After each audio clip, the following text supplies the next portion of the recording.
Oi, bem-vindo a mais um vídeo no canal. A história de hoje é sobre John Wayne Gacy. Foi um dos maiores serial killers dos Estados Unidos, que foi considerado culpado de matar mais de 33 jovens meninos e homens jovens. John Wayne Gacy nasceu dia 17 de março de 1942. Foi um dos serial killers e estuprador americano que tirou a vida de mais de 33 jovens do sexo masculino em Cochran, no Lyon, enterrando as maiorias do corpo sobre sua casa. Esse era um dos homens de grande prestígio em Chicago, nos Estados Unidos. Era casado e tinha um casal de filhos. Era católico praticante, possuía posição de liderança em comissão religiosa, membro de defesa civil nos estados de Illinois, capitão, comandante da defesa civil da cidade, era tesoureiro do Partido Democrático, empresário, entre outras incumbências. Foi até considerado homem do ano na cidade. Nas horas vagas se fantasiava de palhaço pogo e divertia as crianças nas festas beneficentes e hospitais. Tamanha repercussão, ninguém imaginava que Gacy viria a ser considerado um dos maiores serial killers do mundo. Paralelamente à sua vida de fachada, já havia sido condenado a 10 anos de prisão em Onca por abusar sexualmente de um menor de idade. Cumpriu apenas 18 meses de pena e obteve liberdade condicional em razão do seu bom comportamento carcerário. Entre outras acusações que rondava, sempre envolvendo abusos sexuais e violência contra pessoas do mesmo sexo, homens, né? E normalmente adolescentes. Posteriormente, foi constatado que na infância ele era espancado e abusado sexualmente por seu pai, que sofria de alcoolismo. Seu pai o ridicularizava perante todos e ainda o chamava de homossexual, tratando com desprezo. Apesar disso, Gacy o amava e buscava a todo custo o seu prestígio, o que nunca aconteceu. Por causa de uma pancada na cabeça, formou um coágulo, que seria descoberto apenas 5 anos depois do trauma. Aos 16 anos, tal enfermidade foi identificada pelos médicos. Os esforços profissionais explicaram ao seu pai que o caso era sério e que Gacy não estava fingindo desmaio para atrair atenção. Não foi o suficiente para seu pai acreditar. Igualmente, aos 17 anos, foi diagnosticado como portador de uma doença cardíaca rara, que tornou o hospital a sua segunda casa. Os médicos nunca souberam explicar a causa pelas dores insuportáveis que ele alegava sofrer constantemente. Também contava à polícia que possuía 4 personalidades: o espreiteiro, o palhaço, o político e o assassino. Foi considerado por diversos psiquiatras como um sujeito compulsivo, perfeccionista, esquizofrênico, paranoico, sociopata, nazista, mentiroso patológico e até mesmo multipolar. Todas essas circunstâncias levam-se a vitimar oficialmente nada menos do que 33 jovens. Muitos dizem que ele matou mais gente, mas foi uma vítima não fatal que ajudou a desencadear forte pista dos assassinatos. Jeffrey Regal, na época com 27 anos. Em março de 1978, Regal aceitou a carona de um suposto gordo e sorridente. Era uma mobilete preta. No meio do trajeto, o motorista agarrou e colocou em seu nariz um pano contendo clorofirmo. Sua consciência foi perdida e sempre que recuperava era novamente sedado pelo condutor. Acordou no dia seguinte no meio de Lincoln Park, sem saber como foi parar ali. Verificou depois que estava com diversos hematomas e queimadura pelo corpo. Foi ao hospital e por lá permaneceu internado por dias. Sofreu danos irreparáveis e permanentes no fígado em virtude da inalação desmedida do clorofirmo. Mas sua memória era falha e fora tais fatos recordava-se de apenas ter sido abusado sexualmente em uma casa e acossado por um chicote. Os índices não era suficiente para apontar a autoria do crime, obstando a pena pela causa.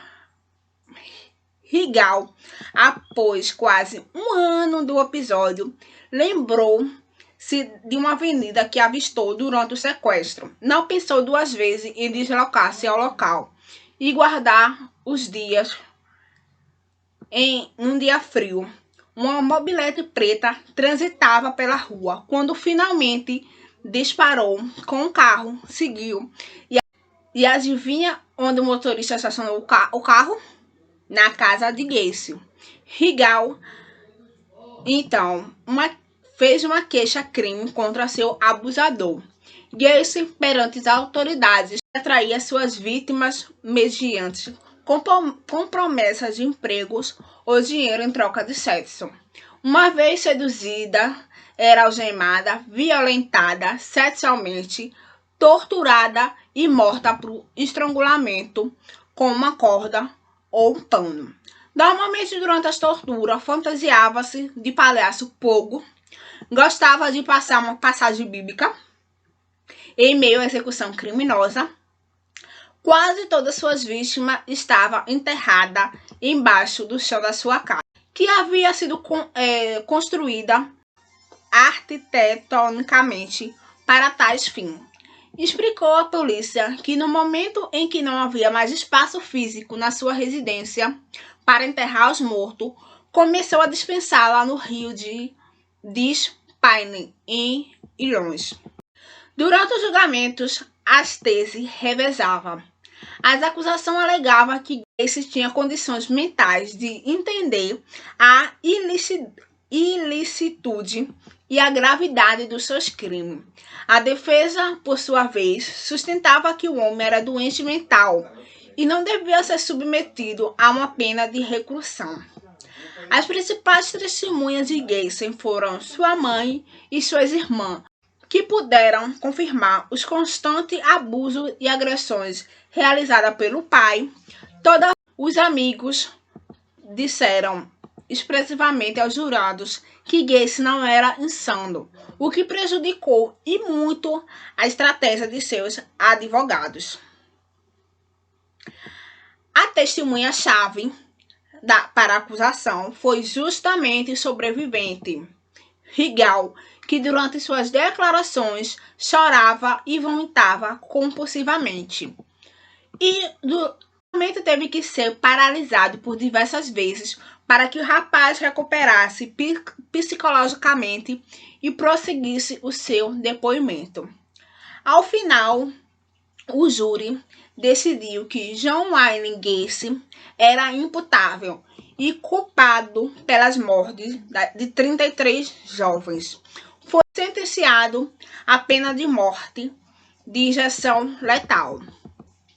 Gacy ficou preso por 14 anos. Durante o período, enquanto aguardava os resultados dos recursos apresentados pelos seus advogados, tentou suicídio e se tornou alcoólatra.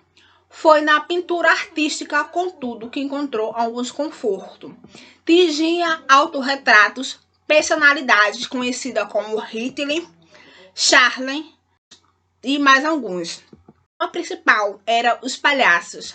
A pintura ganhava fama e foram extintas em diversas galerias norte-americanas. As pessoas pagavam caro, de $100 até $20.000. Telas. Gacy chegou a receber perto de $140.000 pelo conjunto da obra. A execução estava marcada para 10 de maio de 1994. A expectativa da cidade era intensa. Todas as redes de rádios e televisão se deslocaram para a penitenciária em Joliet para fazer a abertura do ato. Nas ruas, o povo cantava alto e brindava, aguardando com ansiedade o início da execução. As moças com lanterna subiam nos ombros dos namorados.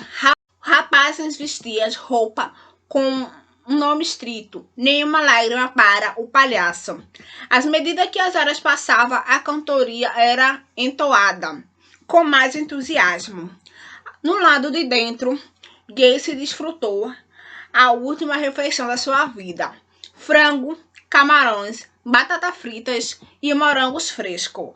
Permaneceu na companhia de familiares e amigos que tiveram que se retirar às 21 horas.